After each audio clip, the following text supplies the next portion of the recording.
Hello everyone, today is the day, second podcast, not in English, with Erkin Atakhanov from PKF Antares.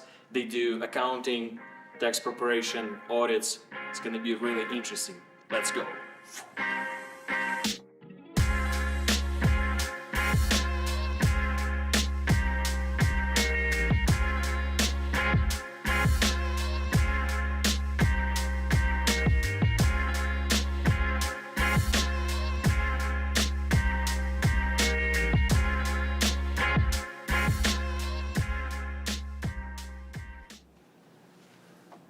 Hi. Hello. Hello. Come on in. Nice to see you. Nice to see you. Yeah, thanks.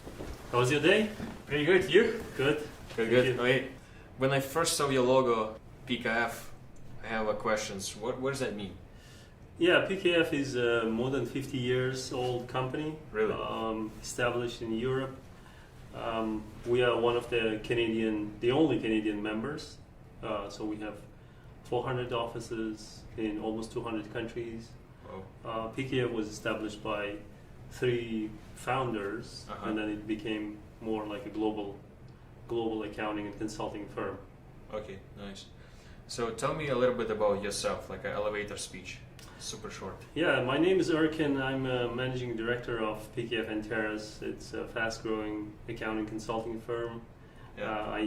I moved to Canada almost 10 years ago, and 6-7 years ago started my firm here in Calgary. Currently we operate in Ontario, Quebec, Alberta, and BC as well. When I read about you, I saw that you finished master degree in UK. Yeah. Can you tell me a little bit more about that? Yeah, I graduated a bachelor degree in Uzbekistan and tried to focus more on accounting and finance, and decided to go to do masters in Europe, which I was lucky to go to Scotland, Glasgow, for 1 year, during which I improved my accounting and finance degree and obtained an international designation. Yeah. So and then from UK you moved back to Uzbekistan, and then 6-7 years I worked in that region, trying to improve after academic degree, to improve the actual work experience, after which the company decided to transfer me to Canadian office, to Calgary. Interesting. Why do you think Calgary, not like Toronto right away? I was hoping that they're going to send me to Toronto, but the position was only available in Calgary. And when they announced that I'm going to Calgary, I rushed to the Google Map and checked where the Calgary is. I knew that it was in Canada, but I wasn't sure where is it. Yeah. So then I called my friend. I said to him, "Look, they're transferring me to Calgary." So he knew the geography and information about Alberta, and he said, "Oh, Calgary Flames." So I knew that Calgary Flames was from Calgary, and he gave me the positive kind of a signal that it's pretty cool to be in Calgary as well. Yeah. And when you came to Calgary, you right away opened the office or no? No, the company transferred me to Calgary office, our global accounting firm that I used to work for almost 17 years, of which in the last 3-4 years they wanted me to focus in Canadian office, so they transferred me to Calgary. So I worked for them for 3 years. After which I decided to establish my own consulting firm. I see. Why do you decide to do that? Yeah, it was always, even before going to UK for study, I had this drive, like every 3-4 years I wanted to have a new challenge. And I've been with the global accounting firm for 17-18 years. Every 3 years I was taking new challenges, new roles, new places. Nice.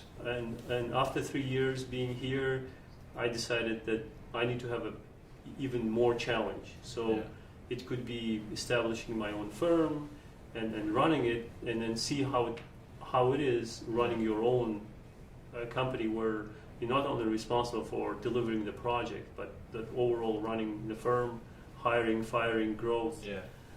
So that was the driver that I decided to try and see what happens. Do you like it? So Well, far? it was a crazy run for last 6-7 years since we Nice. established. We almost every year we had a double growth. Nice. We doubled our revenue, doubled our staff and size. So obviously all that growth comes with the responsibility and pressure. Yeah. So how I see is no pressure, no diamond. So Yes. in order to have a diamond, you need to be in the pressure to get the diamond. Yeah. Once you're talking about diamond, we with Alexander, we saw this Yeah, I was award. awarded recently award diamond by PKF Global Office for the contribution that I did for the global firm. Yeah. We had a couple large projects that we, as a Canadian office, helped the other PKF offices to win the projects. Yeah. So as a result of which, they awarded us as a Diamond Award. Nice. And only a couple offices nominated this year. So it was a big achievement for us, getting that award from the global office. Cool. The question is, when you start your own company, when did you hire somebody? Like, is it better to do when you have a couple of projects, or later when you have like? Yeah, it was a challenging to hire right away.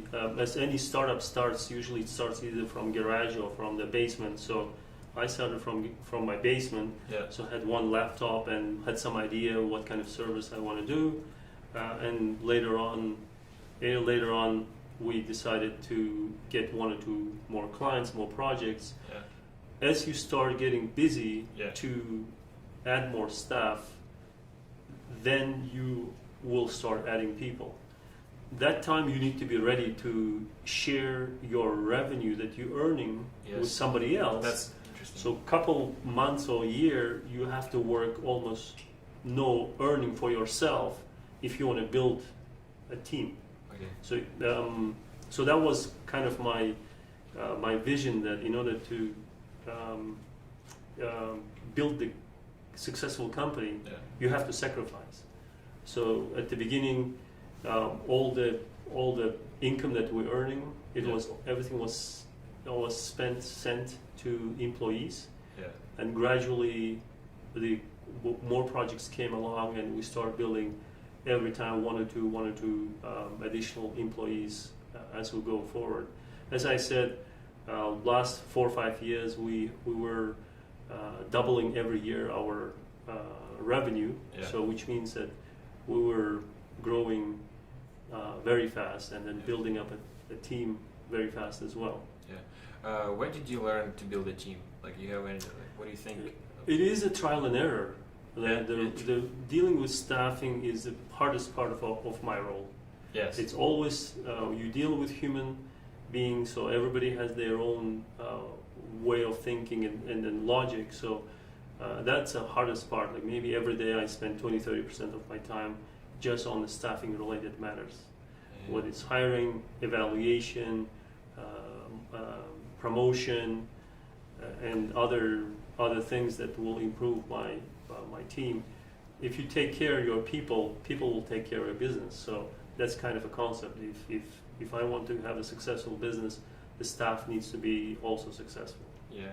Did you teach them like every month or something? Like. I think we mix team Yeah. with the different skill sets.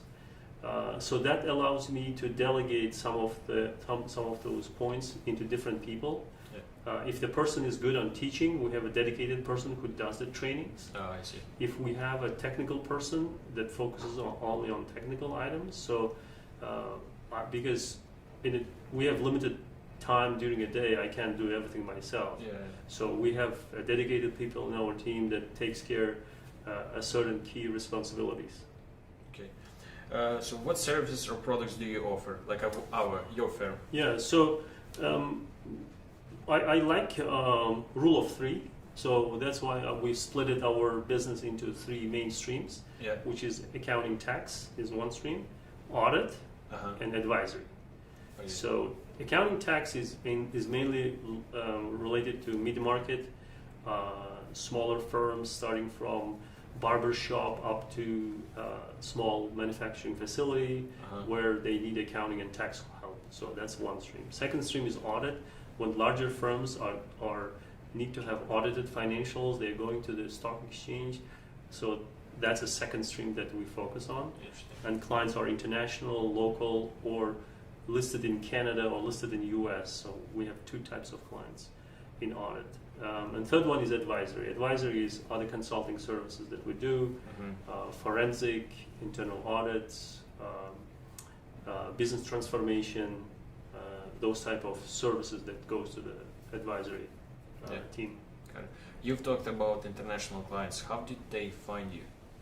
International clients usually, if they have, so I had a call, for instance, today from Spain. Really? So they were searching for mid-size accounting firm, quickly help with one of the transactions that they're doing. So they Googled it. They found 4 or 5 companies that came up, and they start contacting them.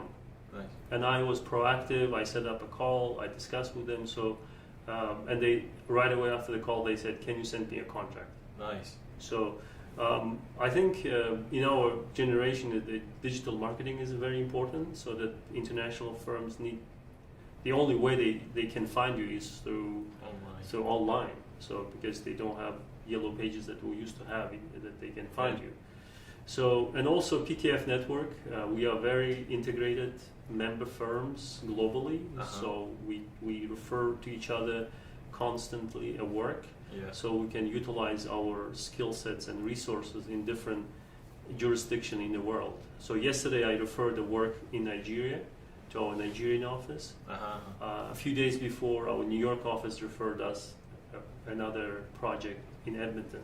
Nice, so, I like that. So yeah, there's the constant referrals going on within PKF as well. Yeah, you said that you're quick for response. Yeah, I've learned about this. When you respond to the client fast, you get a contract. Yeah. If you don't, they losing you right away. Yeah, so you lose it. These D&H people like the pace of the service is fast. Yeah. And people became demanding. They need everything right now. Yeah. So you need to be ready for it.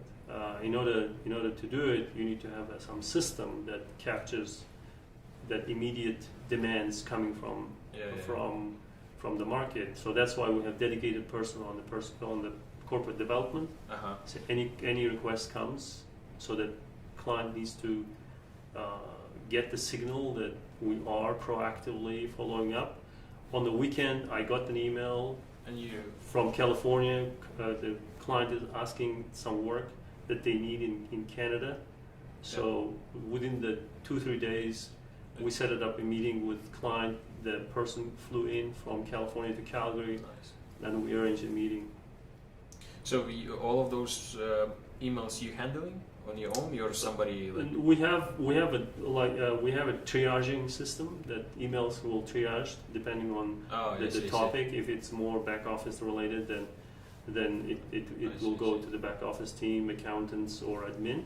If it's a bigger project that I need to handle, then it comes to me that I have to take care. And then I further triage to relevant head of departments.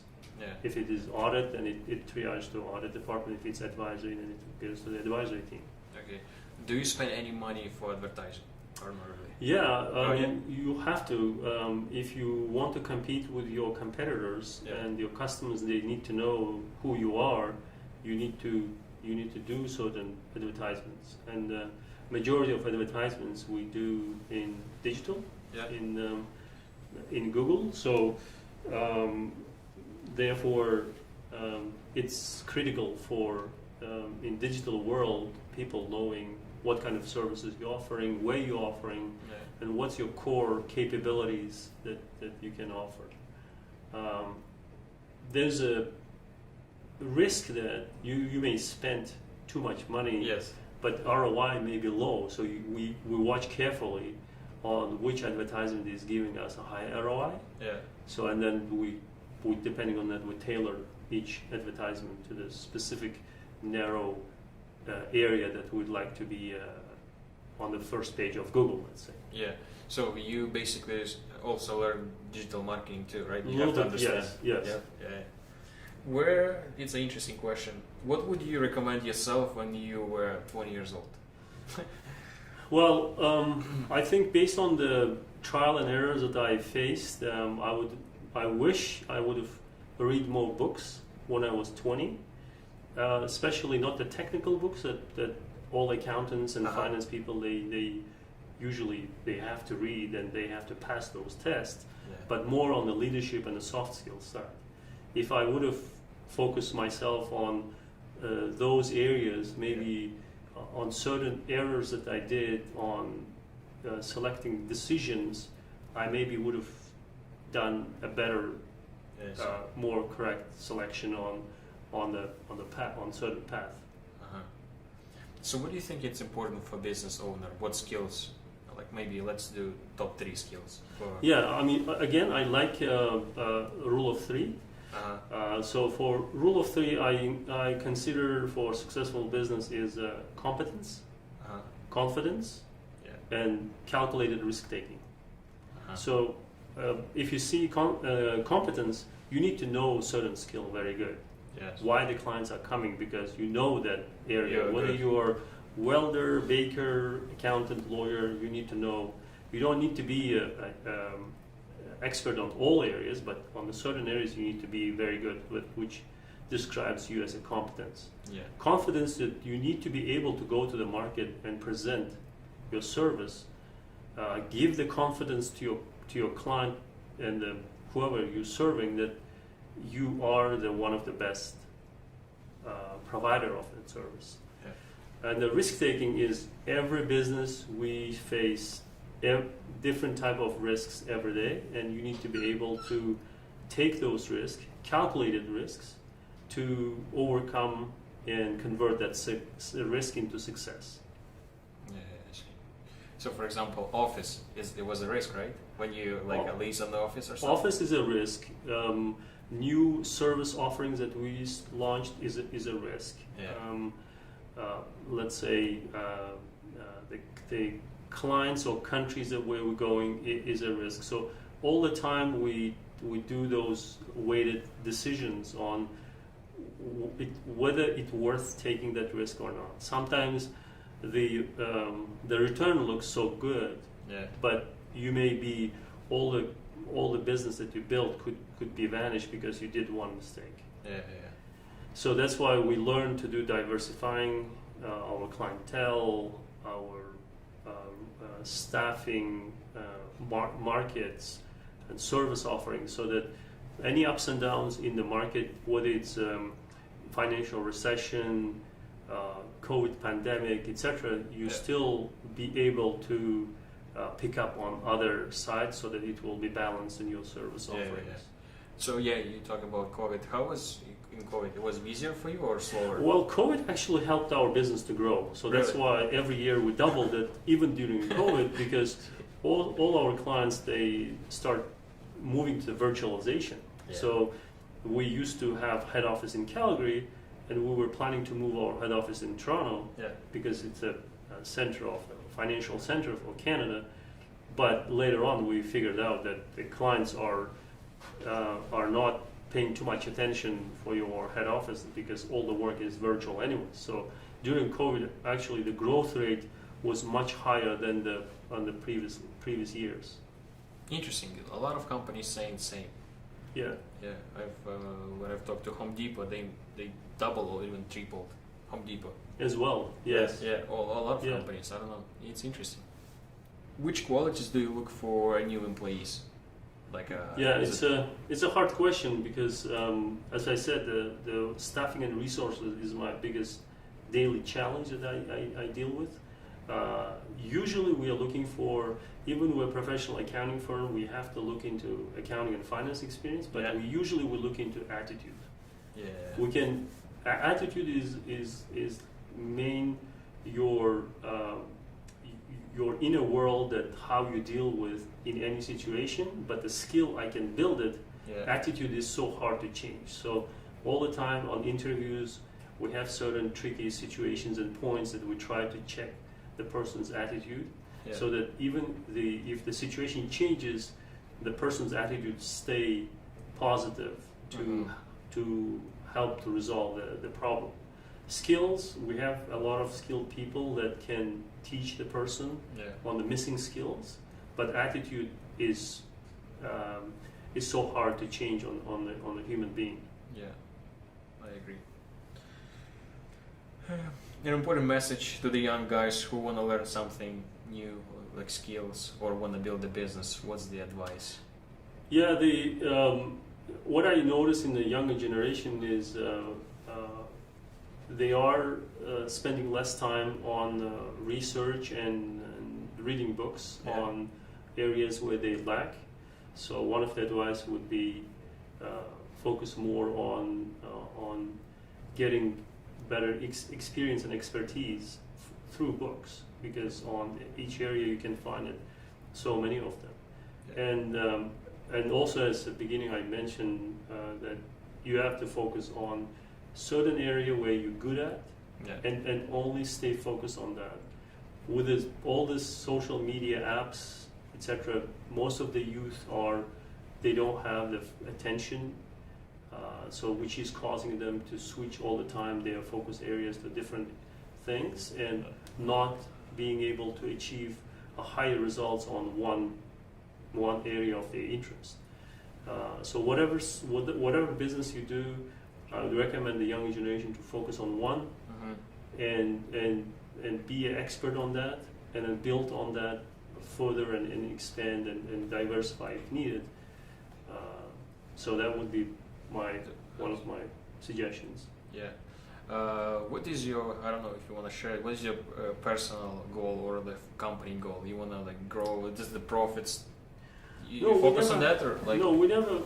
The money was never an agenda to focus. Money should be a secondary. If you do a good business, money follow all the time.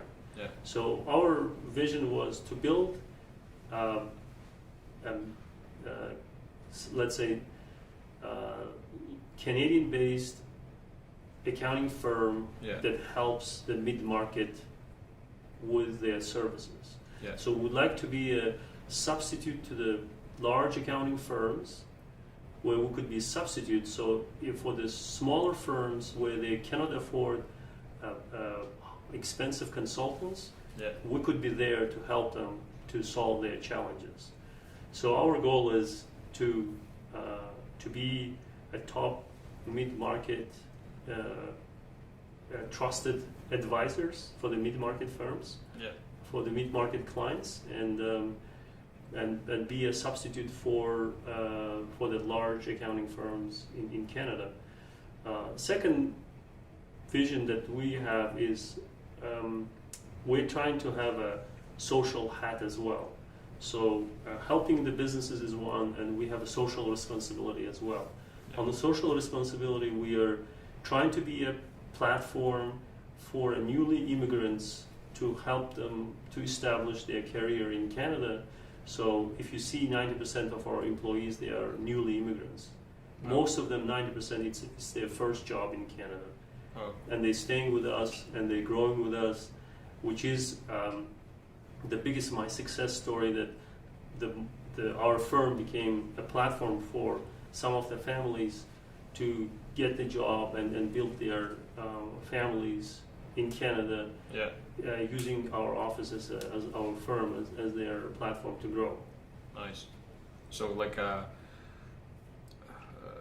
the employees who came first when you started the firm, they still with you? Like they? Yeah, well, I mean, staff rotation is still high, and it's not a negative factor, because we still build the legacy that they still remember that this firm was the first their starting point. Yeah. But as soon as they go to the bigger firms and better positions, we're always happy to support our alumni to do that, because at the end of the day, our mission, our way bigger mission, is to build, to sustain that social responsibility, to provide a place for newly immigrants to find place in Canada. Yeah. How do you promote people? Like if it's interesting, like you work for a certain time and then you put them on a higher position in your firm? Promotion and development. When you run a 50 people company, it's very critical. Yeah. Because you need to create a healthy competition. Yes, that's. Yeah. So, and development, specifying the development points is critical. The employee need to know exactly where they're missing so that they can work on it. Yeah. That would be fair for us. That would be fair for employee. So each employee, they have at least 3-4 key target areas that they have to work. Very specific. And every 6 months we check the situation and their performance against those targets, and see what they're doing. There were some cases when the employee is not performing, we have a very strategic discussion with that person, because the job that they're doing may not actually be a good fit for them. So it could be actually strategic long-term challenge for us and for them. Sometimes we find a solution. Sometimes we put a very close observer to that person, like a coach, to focus on the development points, so that in a 6 month we need to see the result of that person. So it usually takes up to 6 months to see the result. Usually we give it 6 months to run, and maybe change a position, change the job, and see how the performance are happening, with any improvements or not. And employees also is interested to know whether they are in a good path, right path or not. Yeah, interesting. And we do the constant trainings for staff so that they need to see that company is investing on that person as well. Whether we put the external trainings, which is provided by CPA Institute, or we develop our internal trainings that are run by more our experienced people for them. Okay, sounds good. What do you do in free time? Yeah, it's after this so much work, you don't have that free time left. But, numbers. Yeah, but I love travel. I love reading books and some of the mountain activities to recharge and come back refreshed. It is recharging your battery, which is mind and health, is very important in this kind of role. You have to have it, and I have those kind of tricks where I try to recharge myself during the weekend or during off time. Sometimes I take a Friday off and then go to mountains for different activities. In winter is skiing, in summer is hiking and swimming. So you need to be able to turn on, turn off, so that to perform a better performance when you come back to the office. Yeah, I'm trying to do the same, but I can't. Yeah, I mean it is a trick. Otherwise, when you come back on Monday not recharged, it's so hard to focus on the key points that you need to be taking, key decisions that you have to do. Yeah. You always need to have your attention and focus needs to be on when you're dealing with so many complex issues running the business. Yeah. Interesting question just comes up. Do you plan every Monday? What's your task for the week? Or you might do monthly, or I don't know. No, first of all, we have in the company, we have our own very complex task and ticketing system. So if the staff that has something, they allocate me certain tasks with a due date so I can see it. So even the person sitting in Toronto or Montreal, they will be able to allocate me a task. Also on other areas, I have prioritized list of items that I need to accomplish during the week, and we prioritize between high priority and low priority. And obviously in first couple days you have to address the high priority items. Interesting. Yeah. Why is that? Because it's a time sensitive, or financially may have a much bigger impact, and that's why you need to react much faster. On the high priority. high priority. And low priorities, either I park it to the later on in the week, Yeah. or I try to delegate and explain somebody. If it's a repetitive task that it's happening every month, Yeah. then I explain one of our staff members, and so that I can delegate more to them, so that we can achieve more work during the week time. Yeah. Do you think it's hard to delegate some work? I've heard that some people, it's super hard for them to trust another person to do. They think that I'm the best, I can do the best. It is hard, but it's also a skill that you learn working with a bigger organization. Yeah. As I spent 17, 18 years in a large accounting firm where I used to have a team of, the largest was 60 people in my team, Wow. up to 3 people in the team. Yeah. So in each project you need to know which staff member is doing what, and how that result will be reviewed, and what time you have to come and review their work. So that taught me a lot on people management, Nice. project That's management, people management side. Yeah, project management. That's what I need to learn. Yeah, it is a specific skill. Yeah. Yeah, and successful people, if you see, most of them, they're doing so much, achieving so much achievements Yeah. during their lifetime. The only way they're achieving is not because they're doing themselves, it's Yeah. because they're delegating to the right people who are sitting in the right seats in their bus, and they are controlling it to make sure that they're delivering what they're supposed to deliver. Yeah. If, as you know, they have some of those successful people, they have their own policy of hire slow, fire fast. So if they see that a person is not performing on that seat, Yeah. the targets that they have, Yeah. then they try to switch it so that they can achieve those bigger goals. In somewhat, we have a similar thing, that if the person is not is behind of certain things, then we try to either provide support, Yeah. or switch the task so the person can achieve other results. Yeah, I agree. That's interesting. I never heard this before. Yeah. Hire slow, Fire fire fast. fast. Yes. Interesting. All right. Thank you so much. I Yeah. think Thank you. That was a Yeah. nice Thank to meet you. you. Thanks for coming. Yeah. Thanks. Yeah. Good luck.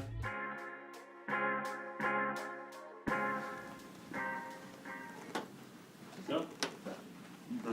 You mentioned ticketing system. Yeah, so we have a system called Acello. Acello, so you can see the tickets. So if I go tickets for me, so people open up a tickets that I need to address, no result found, so which means I address them all. Nice. And on top of that, I have my own list of actions as well every day that you see the podcast. So it's done. Done. So, so one thing is done. You still have a lot of. Yeah, but a lot of things. So everything every day I write, and also I write for my employees as well, somebody that I need to control. So everybody, if I have certain critical things that they need to address, I usually write down, and I have my own notes as well that are integrated with my phone, Wow. with my tablet. So if I go to the client and I meet, Nice. then I write it, and then it comes up here as action point. What do you use for that? Is that like Evernote. Evernote. Yeah, and it's shared between some of our partners. So we share some of our notes together. Do you use Microsoft Teams too? Or Teams no? as well. Yeah. Teams as well, but this is more kind of as a note in the meetings. So we have tickets. We have also projects, and if we have sales, we have sales funnel. Oh, really? That we open sales items, that we see what's going on the sales side, Yeah. and then it shows who's responsible. Nice. So, and then at the end you can see dashboards as well of at the end of the day, dashboards on the client side. So what's going on? So per project, who control which project and what's the status, which manager is active. So it's the only way, and this used by our team in the all 4 different different territories, like in Canada, Europe, and Asia as well. Our team members, all of them, they have access, so they can control it through here. Yeah. Which projects is going on. Nice. So it's we spent a lot of money for technology because it's the only way how we can control your business and tickets, etc. Yeah, in your niche specifically, there's a lot of data, you know. Yes, and I mean, otherwise, when you have so many clients, it would be hard to know the status on all those clients. Yeah. Here I can, based on the progress, I can see it, and everybody that working on it, I can see what's going on that project if I go inside. Oh, yeah, So on each client we have a projects going on. If I go to this project, then I can see what's going on the project. Yeah. Who's responsible, the contacts, and this integrated to our CRM system. Yeah. So depending on the tags, we can do the CRM actions as well. Yeah. Okay, so let's say this tag is bookkeeping. Yeah. So if I'm doing CRM campaign, it's tag bookkeeping. Any bookkeeping, I send a separate emails for this specific client. Mm-hmm. So some of the clients are tagged differently. So yeah, it is sophisticated. Without this, it's hard to manage. I can imagine. Yeah. Nice. Yeah, and also, I mean, these are the other things that I You recommend? recommend. So 0 to 1, a lot of startup people, they have to read this. I mean, it's pretty good, short.